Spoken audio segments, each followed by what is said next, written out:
Part of resilience here today, this discussion about resilience to me is about investing in leaders so that we have leaders today and leaders tomorrow to help guide us through the transitions and the challenges that we're grappling with. Part of investing in leaders is giving them resources and support and networks, but I think it's also about giving them a platform to share and to shine. So today, for this section, we have the opportunity to hear from 4 of our colleagues who I consider to be thought leaders and are helping to build more resilient communities. I very much admire the work that they are doing and acknowledge how hard it oftentimes is for them to do what they do and to be those leaders who are helping to build more resilient communities. They are changing the way that I talk about this work and that I know many of us talk about this work, and they're changing the way that we do this work.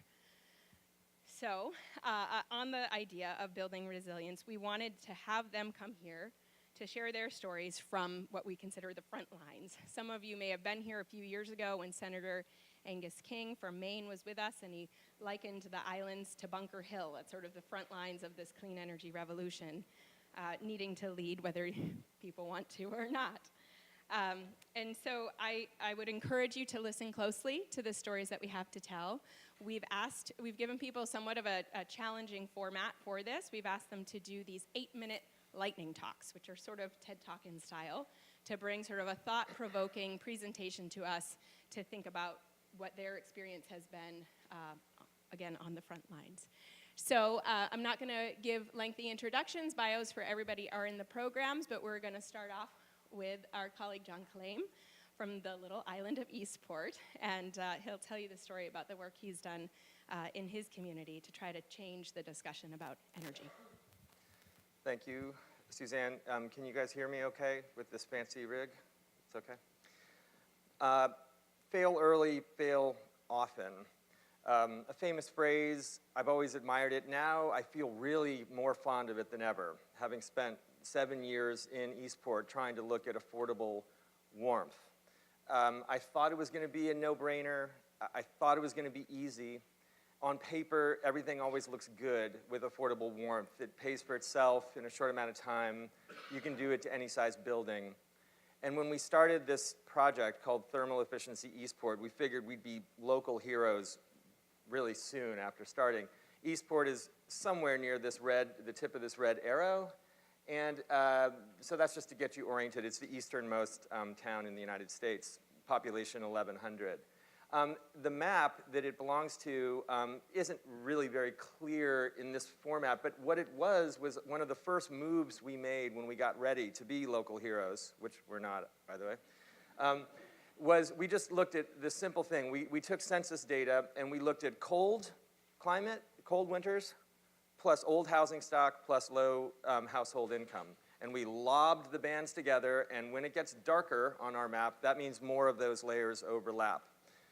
An intuitive and obvious sort of thing, but our neck of the woods is one of those dark areas. And of course, there are thousands and thousands of communities just like mine, Eastport, across the United States and across the world. So while there's nothing you should probably care about Eastport and its 1,100 residents, maybe we could care about what is not working in Eastport because it could multiply out, or what could work there.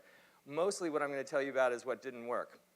I got so many black eyes and bloody noses along the way. I made so many dumb errors, rookie mistakes, and even some expert mistakes. And I want to tell you about some of them, and then I want to tell you about a shaft of light that came through just recently that makes me feel like maybe it's not all a total wash for the problem, the enormous problem of affordable warmth, or lack thereof, for people in old houses with low household incomes in rural areas in particular. Well, these are some of the questions that we ask people if we can even get to the point of asking them anything. And these are some of the basic screening kind of questions that anybody would ask. Again, we did this stuff back in the good old days when we thought it was just a matter of identifying who was struggling to stay warm, which is pretty much everybody in our town, myself included. And then we just started laying out the menu of all the great sources of money and expertise. But strangely enough, people were not banging down our door. We were not winning the Miss Congeniality contest like we thought we would, because we thought we had come to town with something so irresistibly great that even being from away wasn't going to be a permanent impediment to us. So we got a little bit more hungry, we got a little bit more desperate, and we put out posters like this one. Is it possible? Yes. Free advice, information. It was sort of like getting desperate in a dating situation. Like, please, take me to the prom. I'm here. I'm waiting. And these were put up all over town, and we had free office hours, and we would sit patiently waiting for people to knock on our door. And a few did. And we had spreadsheets. Oh, did we have spreadsheets? And we looked at everything, a lot of things you guys in this room know all about: fuel, poverty, home energy burden.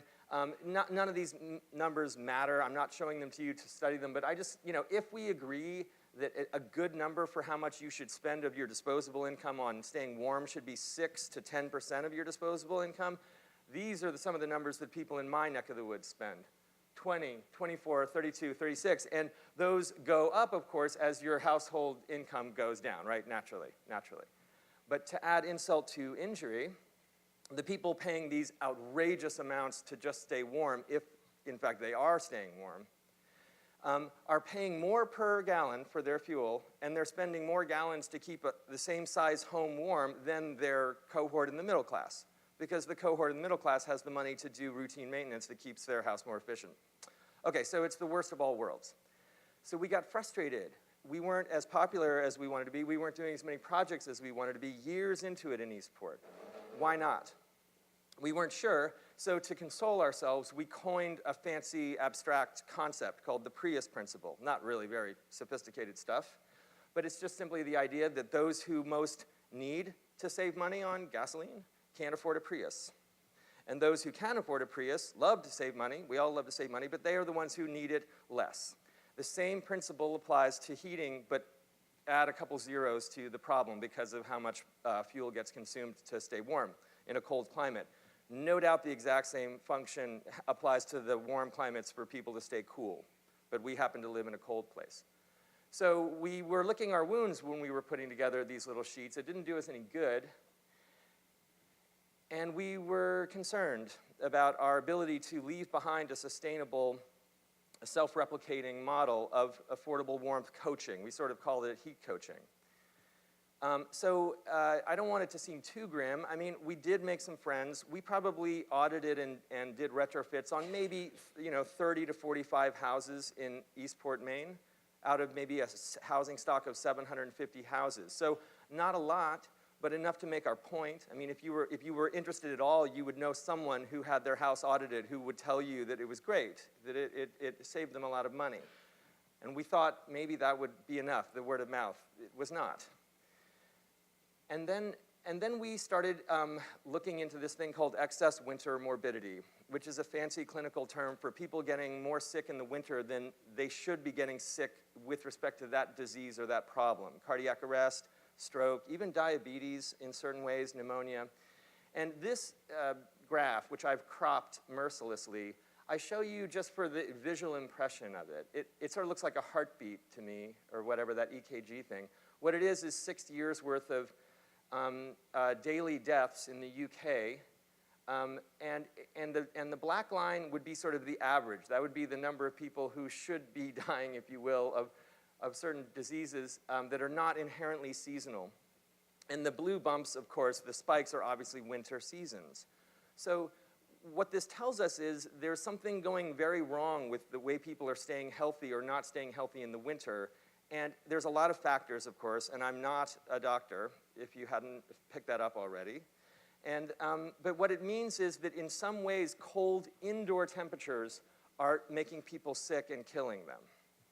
Cold indoor temperatures. So you say, well, what you really mean is it's cold outside. No, it is cold outside in the winter, but the issue of who gets to have cold indoor temperatures is all about socioeconomic status and your ability to pay for fuel oil. And where I live and work, a lot of people just can't keep paying for fuel oil. And so they don't. They get really cold, and then they get sick. Little kids especially, and older people, and people at risk, like diabetics.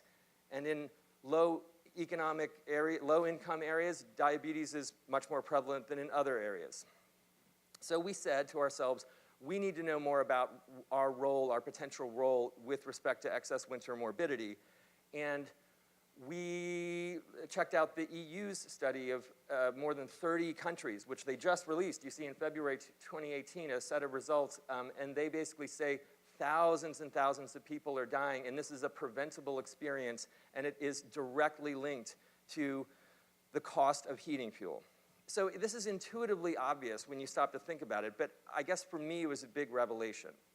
And after all of the missteps and all of the faulty assumptions and all of the ways in which I thought the math and the spreadsheets would do the work and do the heavy lifting for me in my little laboratory world of Eastport, Maine, I tell you it really didn't work very well. And I tell you the one thing that gives me hope is the idea of completely flipping my notion of what I'm doing on its head. And instead of looking at affordable warmth or efficient homes or affordable housing or however you like to think about it as an end in itself, as a world, and it is a world and it is a field, and some of you may be in this field with me. Instead of looking at it that way, I thought maybe as a Hail Mary, I would look at it as a means to an end. It's a technical bunch of fixes that we know how to do well. There's no secrets here. We all know that these things are fixable and the money is available. But maybe this is a public health crisis. Maybe this is a public health epidemic, and we are public health professionals, paramedics, or better yet, pharmacists. Because we have a medicine, a preventative medicine, which is affordable, decent, comfortable housing that patients need to stay well. And doctors would like to prescribe it. And I mean this not metaphorically. They would like to be able to say, you're sick because you're too cold. You have low, slow-grade hypothermia, and I would like to write a prescription for a warmer house, but I can't because you don't have that because you don't have the money. And so I think that weatherization is a pharmaceutical situation. I think of myself now as a pharmacist. In fact, I'd like to get a white jacket with my name embroidered on the chest. And I think maybe some of the rest of you are in this same field and you don't even know it. And in some ways, maybe if we were to partner with our colleagues in the public health field, we might find that new opportunities for insight and funding and energy flows would open up in front of us, even at scale, which is the big failing of our field right now, that the need and the scale of need and the scale of the response are so hopelessly divorced from each other mathematically that even in Maine, if we had 10 times the amount of affordable housing funding from the government that we have now, we still would not get halfway to the need. So we're not going to solve this internally by rearranging our Lego blocks. We're going to have to make a paradigm jump, and this is the jump that I am suggesting might shed some light and some hope on that situation. So I thank you for your patience.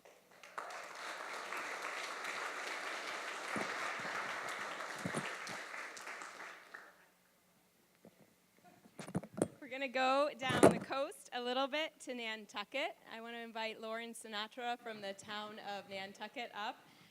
Lauren has been a part of the mix of these islands that have been discussing energy issues in our region for several years at this point, and was part of the trip to Block Island that you saw this morning.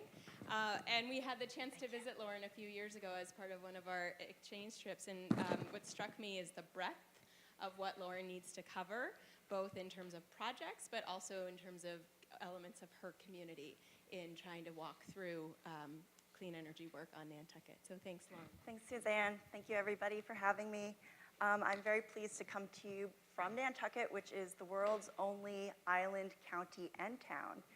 And since 2011, I've been fortunate to hold the role as the town's energy coordinator, but unlike other municipal energy coordinators or managers, I don't just look at the energy savings opportunities of municipal operations, vehicles, energy efficiency of our buildings. I take a very holistic island-wide approach to helping our residents to save energy and energy-related costs. And I do that through several community-wide initiatives to promote energy efficiency, energy conservation, renewable energy, and very soon energy storage systems. So, Nantucket as an island 30 miles off the coast of Cape Cod receives its power from two undersea cables. The first was installed in 1996, and the second 10 years later in 2006. For most of the year, these two cables provide more than enough power for our island. However, As the island's summer population swells, peak energy demand nearly triples, and it's continuing to rise. In fact, in 2016, we reached a new peak load of nearly 48 megawatts, excuse me, and those peaks typically occur between the hours of 5 and 10 p.m. on very hot, humid days in July and August. According to our electric utility, National Grid, demand for electricity on Nantucket is growing 5 times the Massachusetts statewide average. And that is due to both island growth and an increase in electricity use. The current system is not designed to handle this growth load. And if demand continues to rise at this pace, a third undersea cable could be necessary sooner than anticipated at an estimated cost of $175 million, specifically to be paid for by the 14,000 or so Nantucket ratepayers. Vineyarders don't have to pay for their undersea cables. Nantucketers do have to pay for ours. So essentially, there is a real need to reduce energy, but we are severely limited in the ways we can do it. And I'm going to briefly cover some of our initiatives that are in play that we hope will ensure a more sustainable and resilient energy future for our island. Energy efficiency is critical. Even though the town is the island's largest electricity consumer, 80% of our peak load is attributable to the residential sector. Efficiency is also important because energy rates on Nantucket are amongst the highest, if not the highest, in the Commonwealth. We pay $1 more for all of our liquid fuels, gasoline, propane, heating oil, and we pay 15% more through the cable surcharge fees from which we fund those 2 undersea cables. All ratepayers in Massachusetts pay through efficiency surcharges for the Mass Save program, which I understand is similar to Efficiency Maine. However, when I first started the job in 2011, we found that National Grid and Mass Save were severely underserving the island. It was too inconvenient and too expensive for them to come to the island to market the program and to provide islanders with the services that they really did need to save money. So it took us escalating the matter to National Grid's president to say, we need more resources, Nantucket needs fair access to these programs. So it was that meeting that really set the course for Mass Save to get back on track to become quite a robust program. We collaborate very closely. We have bi-weekly calls on marketing. We coordinate designated audit weeks. National Grid is incentivizing for Nantucket only special enhanced incentives such as dehumidifiers and hybrid electric heat pump water heaters. So in 2017, for example, all of these no-cost measures from the 681 assessments that were conducted resulted in 408 kilowatts of peak load reduction, which is about a half year's worth of growth. So over the course of 2011 to present, we've grown by working as a collaboration, a close partnership, the program by over 2,000%. So this is just an example of the landing page, how we work together to promote the local program. It's the only town-specific page National Grid offers on their website. So we're able to outline when Mass Save returns. These are our dedicated weeks, local case studies, and all of the incentives that are available. My name is down here. You can't see it, but that's been helpful for locals to lend legitimacy to the program, trust, contact me with questions instead of getting lost in the National Grid teleprompt. So it's been very effective and it is now a robust program. As mentioned, Nantucketers pay the highest electric rates in the Commonwealth because of that 15% cable surcharge. It's going to sound low to most of y'all, but it's about 25 cents all combined. In order to help our locals save on their electricity costs, the town launched Nantucket Power Choice, which is a municipal electric aggregation. Through deregulation and a town meeting vote, we were able to put the entire island's electric supply out to competitive bid to achieve cost savings and price stability. And since launching the program last March, we've been able to save our residents over 15% on their supply costs, or about $2 million collectively in just 14 months. And what's unique about our program, because municipal aggregations are becoming more and more popular in Massachusetts, is that it includes an adder to support the first of its kind local solar rebate program. For every kilowatt hour used, there's a 1/10 of a charge. It equates to 80 cents per resident that goes into a fund directly to stimulate local solar energy systems. Historically, it has been nearly impossible to develop renewables on Nantucket for several reasons. The entire island is considered a historic district, subject to an HDC, a Historic District Commission review. And in the past, they would deny any application which could be seen from anywhere publicly visible. Not only that, there's a lack of developable land. 60% of the island is preserved open space, and most of the island is endangered habitat for rare species of plants and moths. The land that is available for development is highly coveted and very, very expensive. We tried to develop a solar project at the airport last year, and just to mitigate the rare species, that would have cost $500,000. And we found that the airport would receive 10 times the income by developing that land commercially rather than developing it for solar. So it just didn't make the financial sense, even though it would have done a lot of good for our community. So there really are no meaningful municipal solar energy projects. We also have summer residents who have deep pockets and don't like to see large turbines or even solar in their backyards. And a few projects have been killed due to NIMBYism.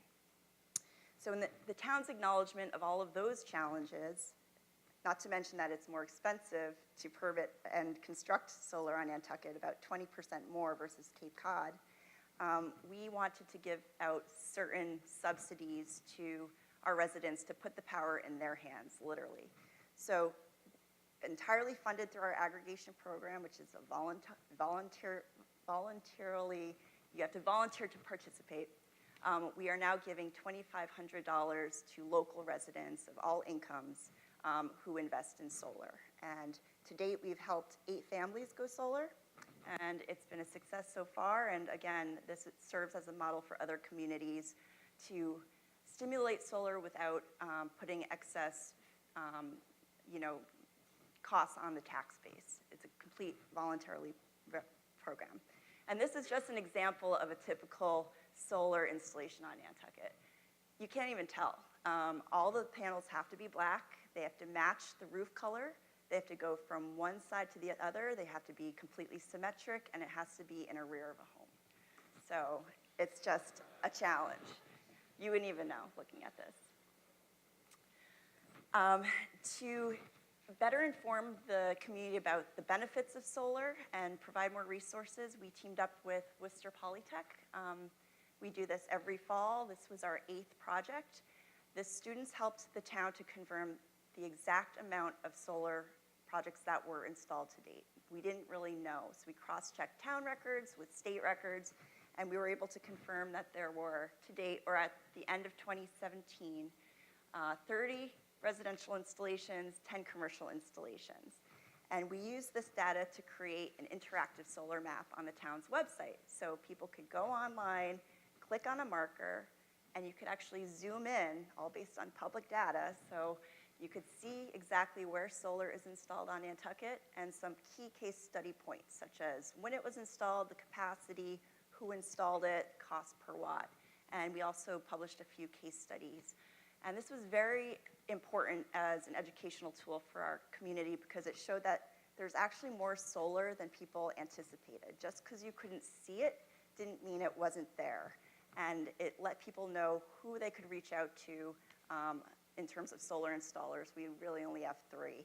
And what they could anticipate in terms of the cost. So it's been a great tool for our community and the first of its kind, I believe, in the state anyways. So we're proud of that. It also showed that there were better financial paybacks than many people would have expected. Nantucket has 10% more fog and overcast days than the rest of the mainland.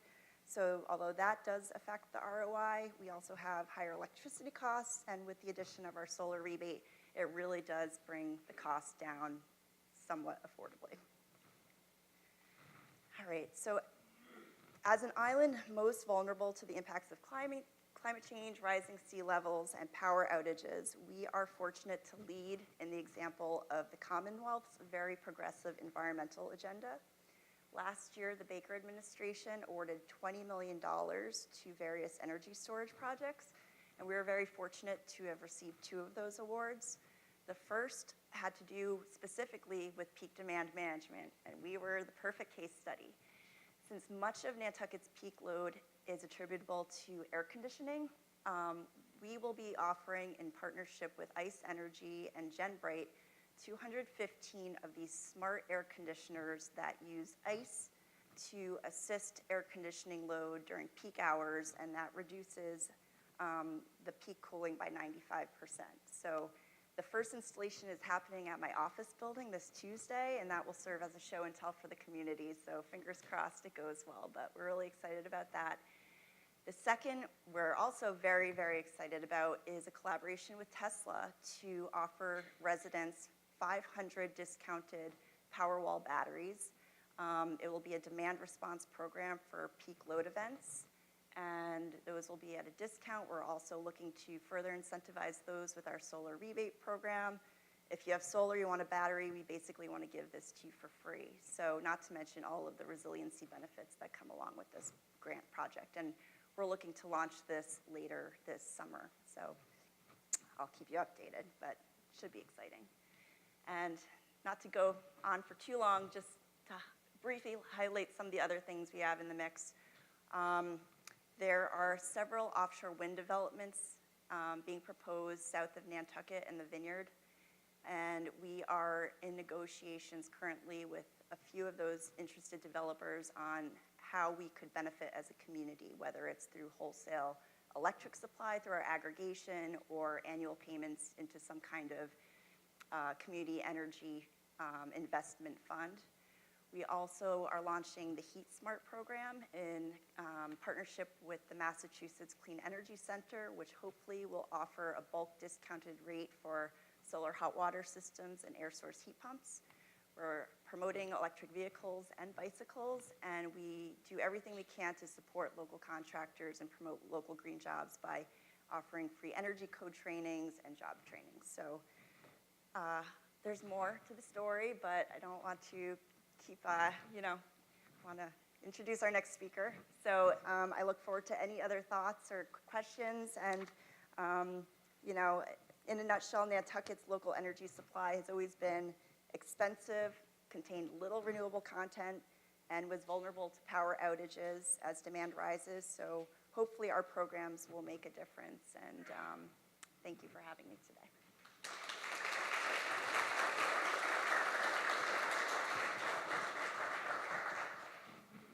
Right, Veronica.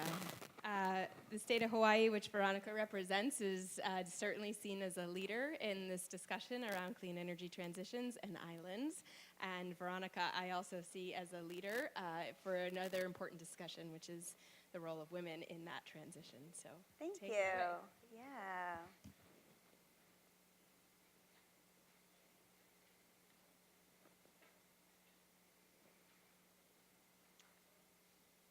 I wasn't supposed to go to grad school. I was not supposed to go to college, and I wasn't supposed to go to high school. I was born in this very small farming community in California, and that's where my parents pick strawberries for a living. A few months after I was born, we went from California to Mexico. And in Mexico, we would farm our own land. So we would spend 6 months in Mexico, 6 months in California. And that was my life until I was in 3rd grade. And then in 3rd grade, I had this moment that really just changed my life forever. It was, I was always really dorky and really into school. And during a science fair, my teacher pulled my father aside and said, you know, if Veronica applies herself, one day she can go to college. And my father's response was, Veronica cannot go to college because she is a girl. And in fact, during that time, he was debating whether I should even go continue education beyond middle school. And keep in mind, my parents went to school up to 3rd grade, right? So this always motivated me to just do very well in school, apply for college behind my parents' back, and I eventually graduated from Stanford, and I did a mechanical engineering degree, and then I got a master's in business. And when I graduated, I thought, heck yeah, I've made it. You know, I no longer have to worry about having these like big dreams and being a girl. And then I discovered that I'm still a woman, very much living in a man's life, in a man's world. I've been working now in the power sector for 8 years.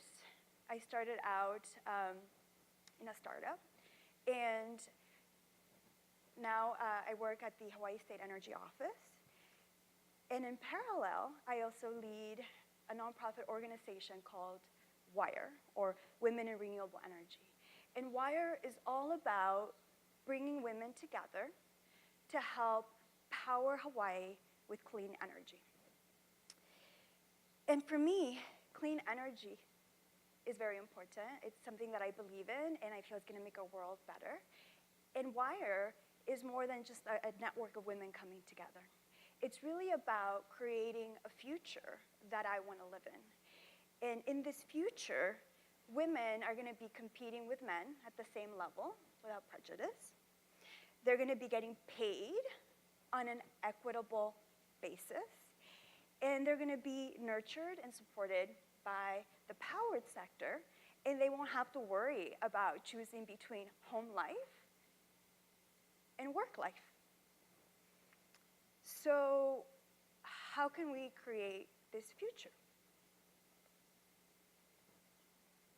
I believe the first step is to be honest about where we are today. Women compose 22% of the utility workforce compared to 47% in other industries. In general, women get paid 77 to 82 cents to every man's dollar. And yet I argue there is great, great promise in gender equity in the workforce, because according to research, women CEOs in Fortune 1000 companies drive 3 times the returns. And having more women in positions of political authority is associated with lower national carbon footprint. So if the future looks so bright with more women playing critical roles in the power sector, why are we not there today? Why are there fewer female top executives and decision makers leading our clean energy future? Why are there fewer female engineers and technical workers in the energy sector? I argue this is a systemic problem that requires system-wide solutions and all of us working together to make things happen. Through WIRE, we provide space and opportunities for women to come together and to learn about, discuss, network on topics shaping Hawaii's clean energy future. WIRE members develop meaningful relationships with other women, but also with panelists. And for panelists, it can be both men, women, transgender, it doesn't matter.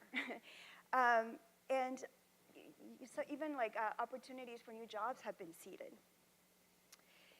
Not forgetting about younger generations, we also invite WIRE students to participate in our events for free. And we're even going to be sponsoring 2 of our students to participate in the C3E conference happening at Stanford University later this year for free.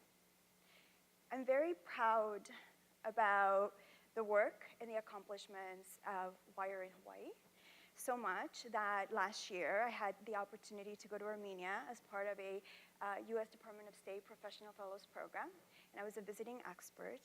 And there my counterpart and I gathered women leaders from across Armenia, across sectors, and we asked them one simple question: does it make sense to do a wire-type organization in Armenia?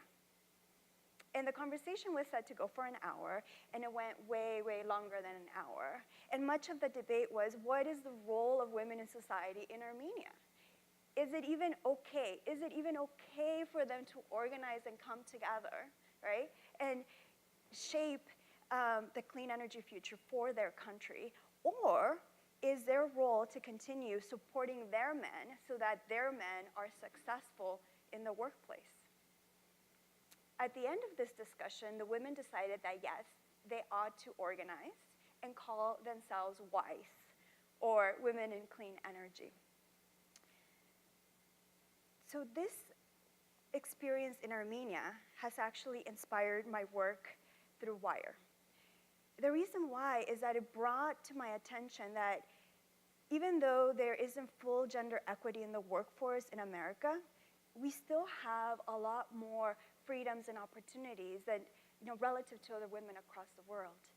So this inspired me to want to develop an international network of women in renewable energy that can support each other and be a stronger voice together. And to this end, we have began discussions with WIRE Canada on finding opportunities to collaborate.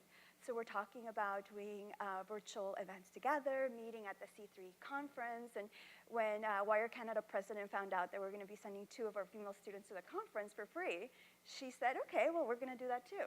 So it's a really nice indication of early success that this collaboration is going to bear fruit. So I want to ask the group here just a couple of simple questions, okay? So raise your hand if you have a daughter, granddaughter, niece, friend, female that you believe deserves equal treatment in the workforce. All right, okay. No, keep your hands up, okay? Keep your hands up if you're wanting to be part of the solutions to make this equity happen. And now look around. All right? So as you can see from the simple exercise, we're all in this together, right? So some things that you can do today to advance women equity in the power sector include: 1, talk to me if you're interested in creating a WIRE organization in your community. I would be happy to support that in any way possible. If you're already part of a WIRE-type organization, I would love to talk to you about how we may be able to partner together. And then thirdly, engage women, but also engage men in conversations about workplace culture. What is it? How can it be better? How can it be more inclusive of women? I'm very excited about continuing this conversation with you, but also with other people that are not here in the room today, so that we can unveil opportunities to remake the power sector into a space that attracts and nurtures women, and also for us to together create a vision of equity that we can carry forward. So with that, thank you so much.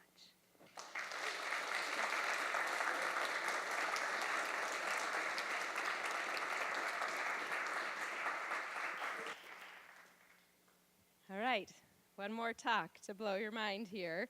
I invite my good friend Alexis to come up and to open the door to a whole nother part of the world in Europe and islands there, and how they're building resilience together. Thanks, Alexis.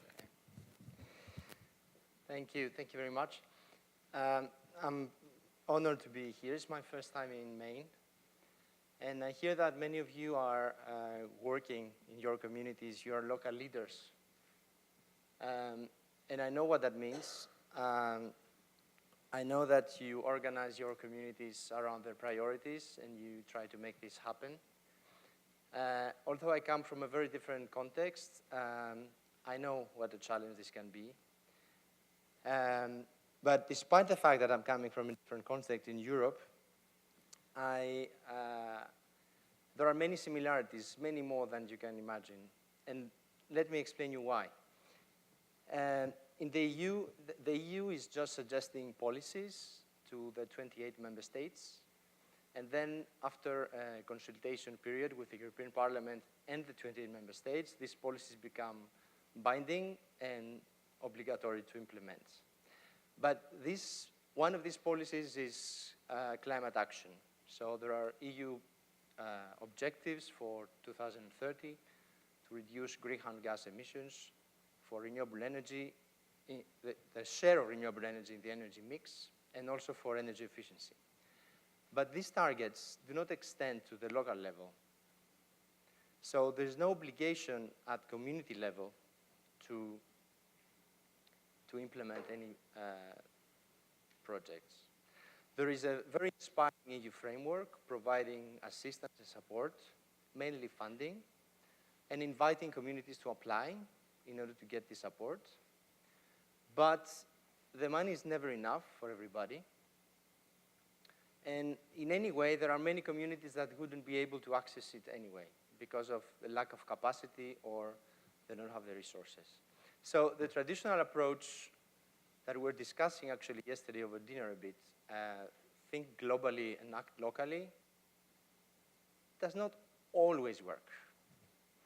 So I'm wondering, what if every community could consider itself the center of the world, in your community as well? So what if in every single local action and local project there was a benefits for the local community? And even in the long run, there was some kind of return that would stay in the community. Let me give you briefly the example of the island of Samso. I work currently for the Samso Energy Academy. So this island has a population of 3,700 inhabitants. It's a rural area, mainly farmers.